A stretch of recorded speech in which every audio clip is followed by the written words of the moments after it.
Hello, hello, everyone. Happy Tuesday. I'm hoping that everyone is having a good day so far. I know that, especially in a summer week and stuff like that, work can get a little bit hectic and we just want to sit outside. And we're here to help you relax a little bit and teach you a little bit more about what we have to offer here at D&H with Google. Today, specifically, we are going to be talking about Cameyo, which is a virtual app delivery tool, and also ChromeOS as well, and how they work together. I have Brandy Au here with me from Google. She is my partner manager. She is amazing. She's a wonderful resource at Google to reach out to as well too. My name is Chris Taylor. If y'all have never met me before, I am the Google sales specialist here at D&H, and we are your Google people. So after all this is said and done, please feel free to reach out to us. Our emails are right there. We are always here and happy to help out. And yeah, let me kick it off to Brandy over here, and let's get started.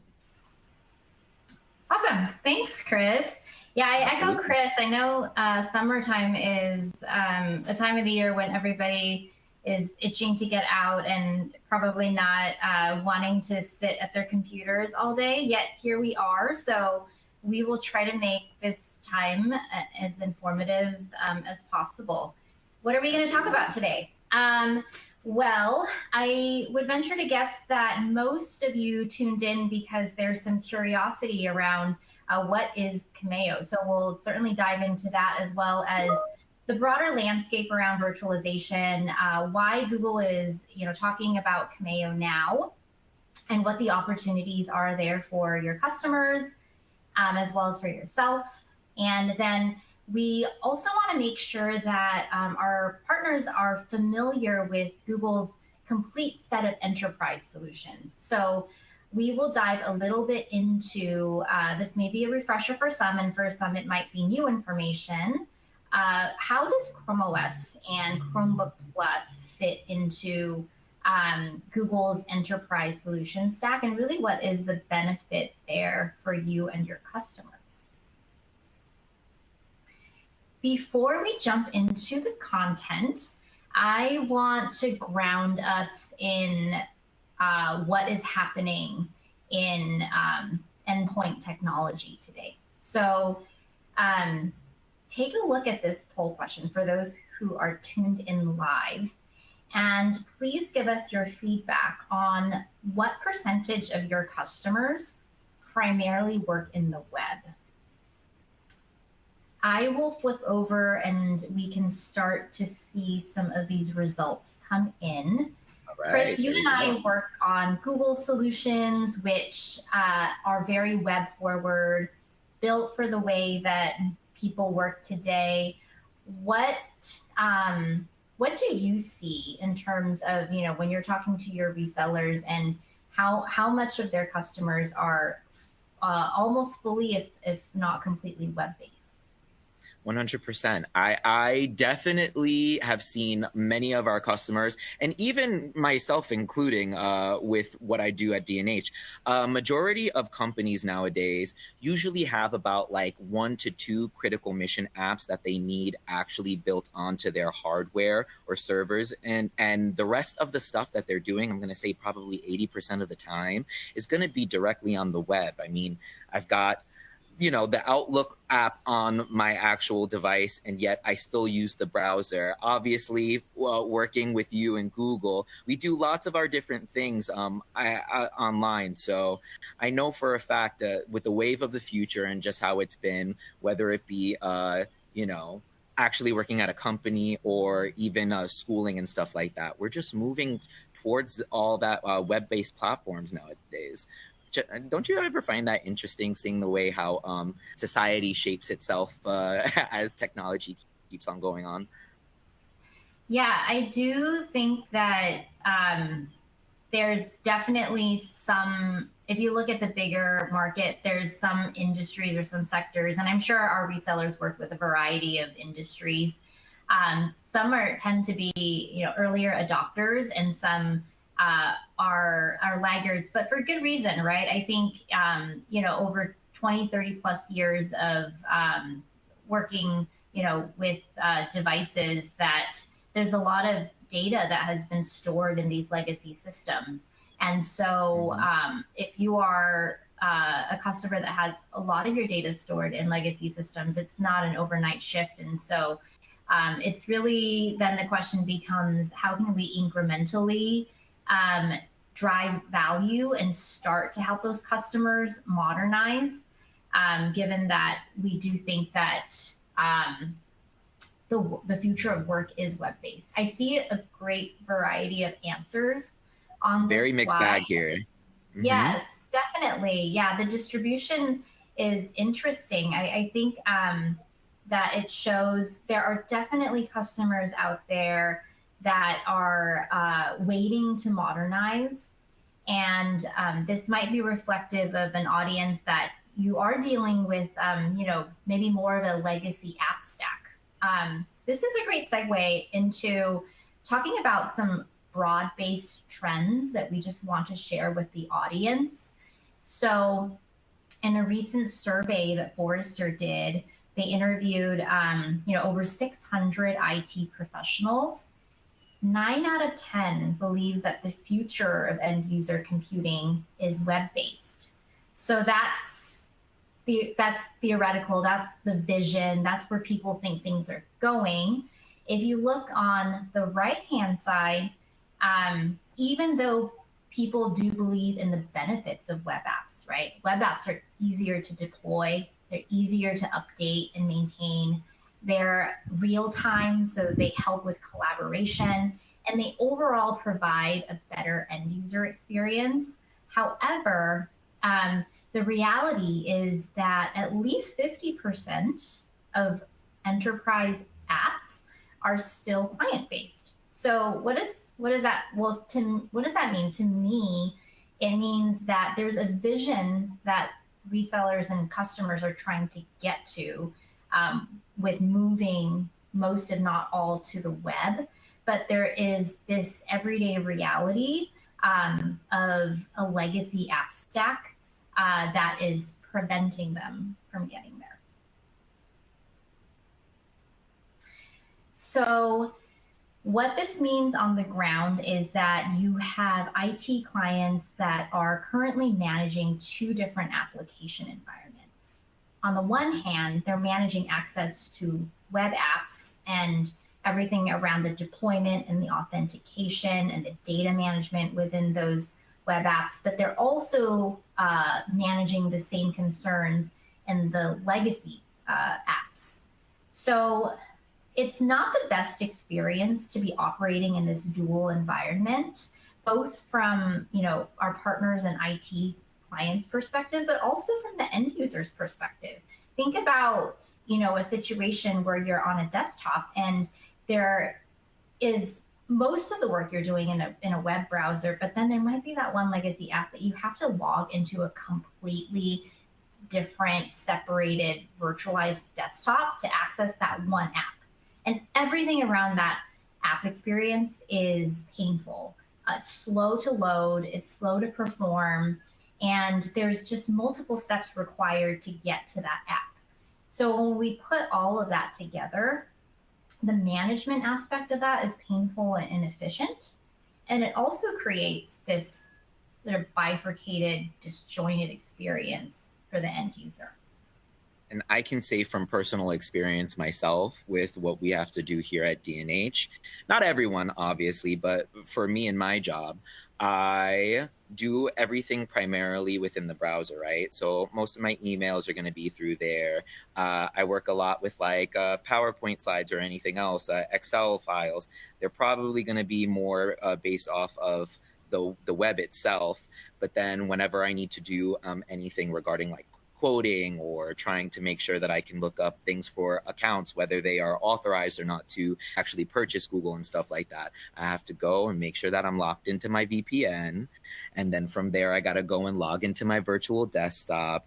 and then from there I gotta log into the app. It's one of those things where something that could be so seamless actually turns out to be so much more time consuming for one small thing. And it's times where I'm like, gosh, I wish that I had something that's so much easier for me to actually just streamline my work a little bit, you know? I think your experience, Chris, reflects the experience of a lot of end users out there, which is unfortunate, but is the reality. So, going back to your all's perspective, right? You as the reseller, as the servicer of IT for your customers. The next question we have teed up for you is to try to understand how you work with VDI today. And I know these statements might be a little bit cheeky, but we're curious to know, what's your relationship with VDI today? Do you have it in your stack because you need to support your customers? Maybe you do have it in your stack, but you are actively taking steps to try to reduce that VDI footprint. Or have you just completely quit VDI and said, I will not support customers that have VDI needs? So I'm going to let that poll sit for a little while and hope people can chime in a little bit here. Chris, where do you think we're going to land with the answers? I already see a little bit now, and I do already agree with it to a certain extent, where people are saying that it's a necessary evil. I think that one of the things in general with ongoing tech and stuff like that is wanting to excel but also not reinvent the wheel, right? VDI has been around for a while, and I think a lot of people find it to be a necessary evil just because of the fact that they don't know of any other solutions, or if they do find new solutions, that maybe end users are finding it difficult to make that change just because they're already used to what they do. It's hard just in general in life to make those big changes because we're scared of what it'll mean, right? Stepping into the unknown and not necessarily knowing what will happen. Will it be more difficult? Why make the change when we already know what we have going on? And I think a majority of people will think that it's a necessary evil for that reason. I think people, who responded to the poll agree with you. So it sounds like all of our partners in the audience do support maybe some form or flavor of VDI today. Not sure how much of it is by your own choice, but maybe just needing to be a good steward to your customer. So that's helpful feedback. So we talked about the reality of this dual environment that you and your customers are operating in. So can you imagine a scenario where your customer can access both their web and legacy apps side by side? Imagine this seamless experience navigating between web and virtual apps on the same device. And IT can actually remotely manage and secure that entire app stack, whether it's web-based or a legacy app, completely in the cloud. That's what the promise of virtual app delivery is. And maybe some of you have heard about virtual app delivery. What it is it creates a workspace where web apps and legacy apps are virtually the same. And when we say the same, we literally mean the same. If you open email in a browser, it is the same exact experience and performance as opening your ERP. So the beautiful thing about this experience is it's seamless to the end user, and the technology behind it is also invisible to them. And IT can remotely secure and deliver those apps to their users' devices in minutes, which in a world of fully virtualized desktops, this idea of measuring deployment in minutes is unheard of. Absolutely. So, yeah, and we talked about that user experience around context switching and having to log into 3 or 4 different things to get to the app you need. Virtual app delivery completely eliminates that scenario. And it might sound too good to be true, but Google's committed through our solution Cameyo to helping customers and partners and meet them where they're at, right? We know that as in that poll we saw earlier, there's a variety of customers that are still legacy app based. And so to us, it doesn't matter whether your business is using for fully virtualized desktop or desktop as a service, or even 80% upwards of web-based. We can meet your customer where they are today and help them modernize at their own pace. And you'll see what I mean by that when I talk about how Cameyo's virtual app delivery works. This idea that you can virtualize individual discrete apps and have them run in a browser or natively in the desktop. Think about that. No more logging into a completely remote virtualized desktop, connecting to VPN, and jumping through multiple hoops in order to get access to that app. So to talk a little bit about Cameyo, Cameyo is virtual app delivery. Its benefits are that it simplifies application deployment. It does so while enhancing security, not compromising it. Overall, it reduces IT costs related to deploying and hosting and maintaining virtualization infrastructure. And it provides flexibility by giving admins multiple options to deploy apps. You can provide an app experience that is desktop-based. You can provide an app experience that is based in the web.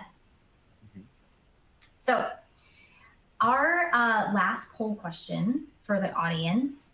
Chris, I know you mentioned earlier that it's really, really hard to change. And a lot of times you just end up adopting your client's app stack, right?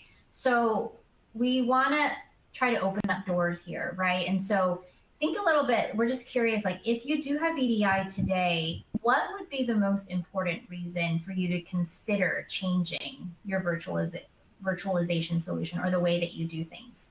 So here we have a couple of options around reducing cost, around just trying to provide that better experience for your customers, and around just the IT overhead and making virtualization easier to deploy.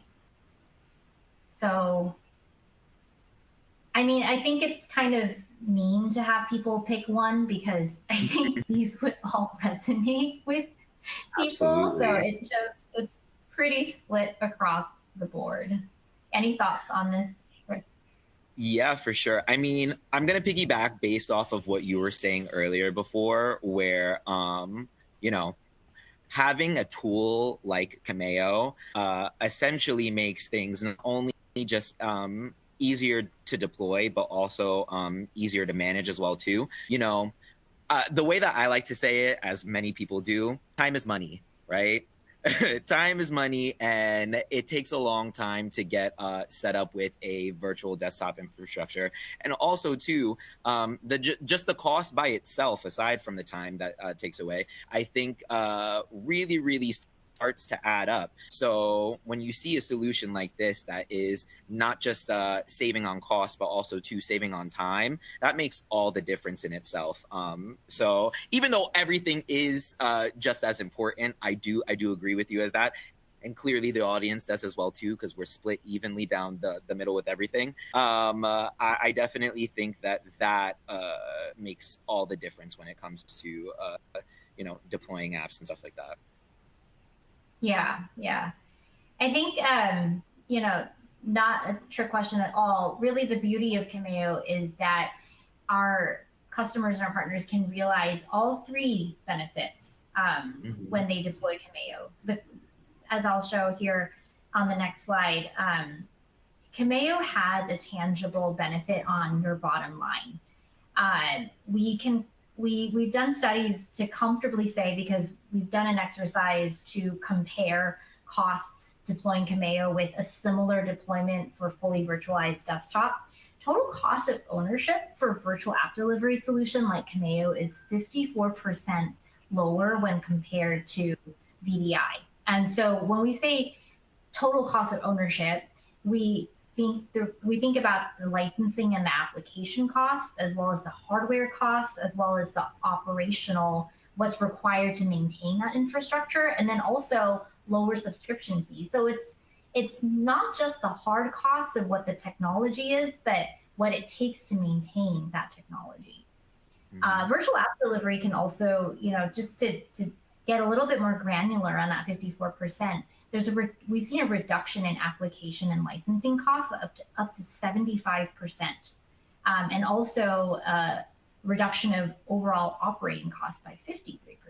So these are very sizable benefits, and maybe for some people who are listening to us, it helps you start to think about, oh wow, if I make a switch or consider, optimizing my virtualization, these are actually some benefits that I can get. So just want to spend literally like 2 minutes on what customers are saying, because we obviously know the Google solutions well, but I think it's really compelling to hear customers who have actually deployed and what benefits they've seen. And so the first one I'll highlight here is Dan Morley, runs IT infrastructure for a hospitality company. The theme here was really about cost reduction, and he's talking about a hard cost reduction going from fully virtualized desktop to virtualizing discrete apps and streaming them from the cloud via Cameyo, which allowed them to avoid the 6-figure cost of an infrastructure refresh. Pretty sizable. Mario Zuniga, who is IT director at one of our largest manufacturing customers. Sanmina has been on a multi-year modernization journey, and Cameyo has been their most recent development. You can see here from what Mario's saying that really the impetus for Cameyo was continuing to modernize their application stack. Cameyo allowed them to remove or address legacy applications. And so that was really the driver for them starting to incorporate Cameyo into their IT stack. The last example I'll share is from IT Director Brian Stupinski, who runs a healthcare company. And he really spoke to the reduction of complexity when it came to deploying Cameyo. For them, Cameyo made the apps very easy to deploy, and it also comes with the underlying security posture to keep those apps secure. So that was the real benefit around reducing complexity that this customer saw in deploying Cameyo. So Cameyo is just part of the endpoint modernization equation, right? So our resellers here have gone to D&H to get all of their needs fulfilled around ChromeOS and Chrome device options. So some of you may already be familiar with our device-based solutions. I just want to connect everything together for the audience. By running Cameyo on ChromeOS, your customer gets that true modern end user compute experience, right? ChromeOS is completely web-based. It's optimized for the web. It gets the performance of the OS gets faster and faster over time because it supports web-based work. Pair that with Cameyo, which brings legacy apps into the desktop natively, into the browser, makes those apps accessible from anywhere. The bottom line is that ChromeOS and Cameyo provides an experience that reflects the way people work today. And we've continued to grow our Chromebook Plus portfolio. I particularly want to call out the addition of 2 devices that now have MediaTek Cameyo Ultra NPU processors. So these are high-powered processors that are designed to power demanding AI workloads. And our desktop form factor, which we call Chromeboxes, are perfect for business. So think shared workstations, which are ideal in environments like call centers, libraries, or computer labs where that device is shared or multiple people are logged into the same device. Great form factor. Another use case is for digital signage and kiosks. You might, in the wild, you might see Chromeboxes powering digital menu boards, airport displays, wayfinding, kiosks, solutions like that. So just a little snapshot of how we are continuing to grow both our entry level and premium portfolio.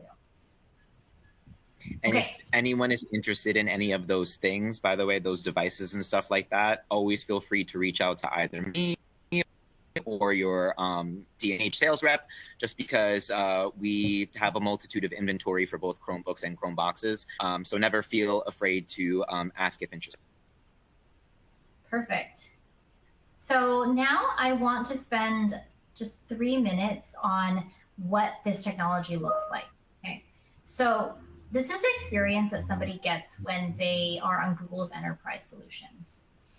This video you're watching shows Cameyo running on ChromeOS. And just so you know, Cameyo does also run on Windows and Mac, but we just want to show what this combined experience looks like. So in this instance, we've deployed apps to a Chromebook, and you can either access that app from the ChromeOS launcher or that taskbar on the bottom. And you can see here, these legacy apps, they look like they're completely integrated into ChromeOS. They have no difference with their web apps, and they're running side by side. So you launch the app, and you can see the Cameyo window opens up just to let you know that this app is being streamed from Cameyo. And so when the app was launched, Cameyo uses zero trust principles and secure technology to connect to the server and launch the app. In this example, the user was already authenticated. Otherwise, we would have asked for their credentials. And once you launch the app, the interaction with the app is the same. You can access data that's stored on cloud drives, file servers, even the local hard drive. And the Cameyo dialog box just makes it easy to open the files from those locations. And IT admins can either give users access to these locations or limit their access as well. So you can see here that that file opens seamlessly as if it were that app running natively. And you can also save and open files from corporate drives like Google Drive or Microsoft OneDrive, or even open files from the local device. And we'll give it a minute to open here. So you can see this seamless integration with file storage, right? And then the last thing we'll show is to print from Cameyo. You can select File and then Print. And Cameyo uses a virtual printer driver to push the print job to the browser or that PWA. So you can see here, this app running in Cameyo is able to print to a connected printer just like any legacy app would be able to. So yeah, we just wanted to share a little bit of what that technology looks like in action. I think the takeaway for that video, hopefully you can see, is legacy app streaming from the cloud, running natively without any lagging performance, as if you were running a web app on the desktop. That is the reality that you can give to your customers that are running legacy apps today. So a few ways to get deeper into what you saw today. We're gonna include a link to a form if you are curious about getting access to Cameyo so that you can try it for yourself. We would love for you to do this. Chris and I have spent almost 30 minutes talking about Cameyo. We want you to really put Cameyo to the test, and maybe there's a legacy app in your environment that would be a perfect test case for this. Please request a trial from us so you can try it for yourself.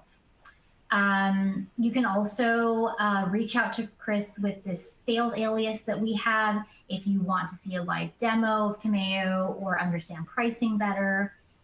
And then from the ChromeOS side, we want to make sure our partners know about the premium hardware that is available to them. Business customers need this premium hardware, which we call Chromebook Plus. If you have customers interested in evaluating these devices to see if it's a fit for their organization, we'll also include a link to a form for you to request Chromebook Plus devices for evaluation.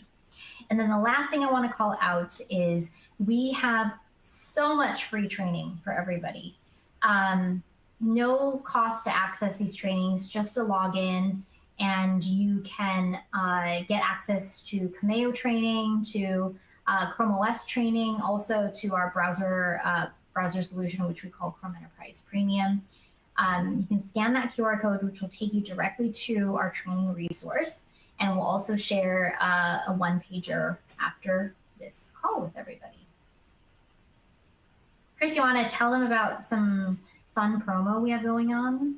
Absolutely. So I'm happy to announce, and I know that we've been in the motion with it already for this month, but this month we launched a spiff for you guys, the resellers, specifically for ChromeOS Enterprise and Cameyo itself. So for the top reseller of this month, so you have a little over a week left, and keep in mind any sales that you have already been doing throughout the month, that was going to be for ChromeOS Enterprise SKUs or Cameyo itself, will be counted towards the spiff, and the top reseller will win a $1,500 D&H credit.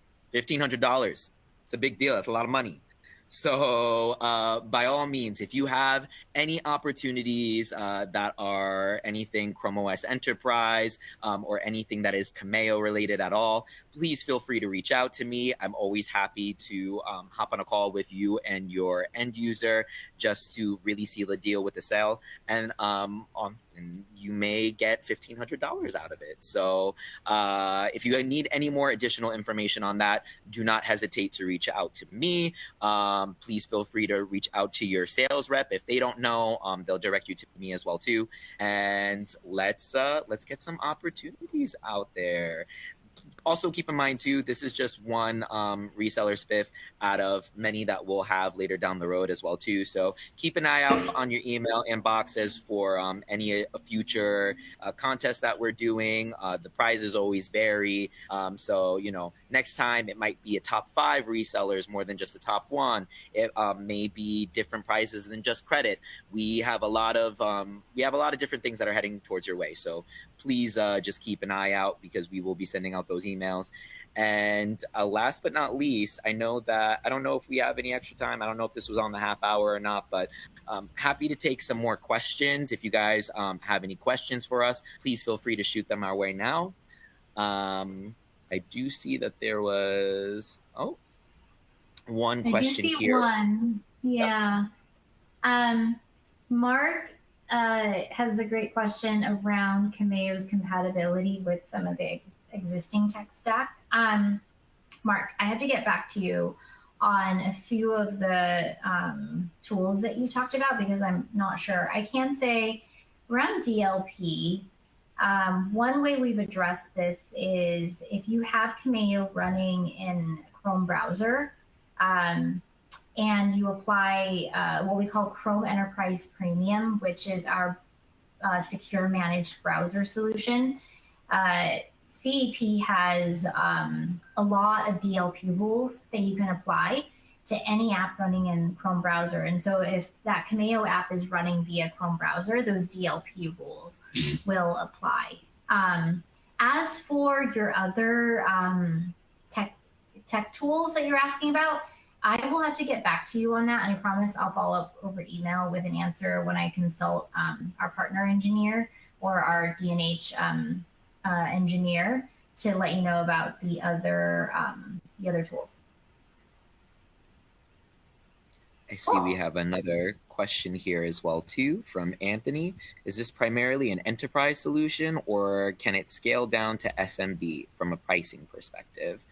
So to my knowledge, it is a singular price.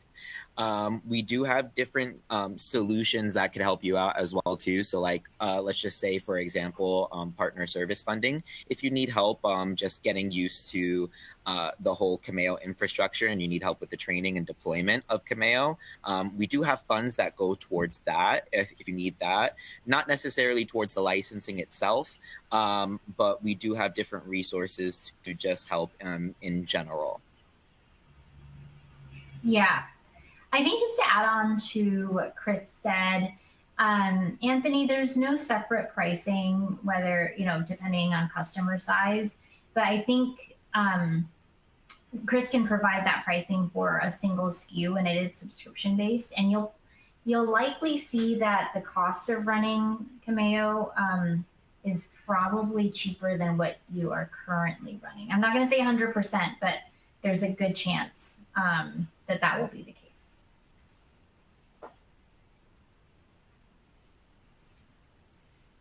Any other questions?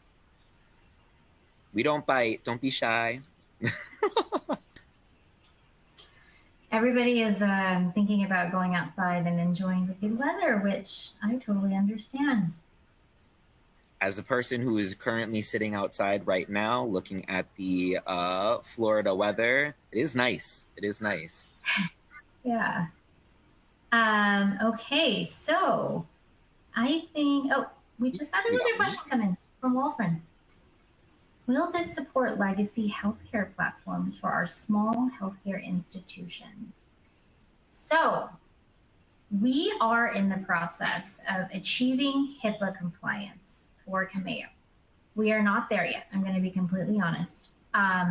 So if you have healthcare customers that are asking about passing over apps with PII in them, I would not advise Cameyo today, but keep an eye out for if when we are HIPAA compliant, and then that will unlock a lot of healthcare opportunities. I also see we have lots of varying weather right now. Yeah, I take back what I said. It's not nice everywhere. Well, I hope you stay safe amidst the tornadoes and the storm. And thank you for tuning in. Yeah, thank you guys so much. And rain. Okay. Well, maybe not outside, but go. If there's no further questions, we will let everyone go. And we thank you so much for tuning in and hearing about Google's enterprise solutions. And we hope that we can partner with you on some customer opportunities. Absolutely. Please feel free to reach out to us if you ever have any additional questions or just want more information. We are here to help you guys. And thank you again for joining us. Take care, everyone. Bye, all.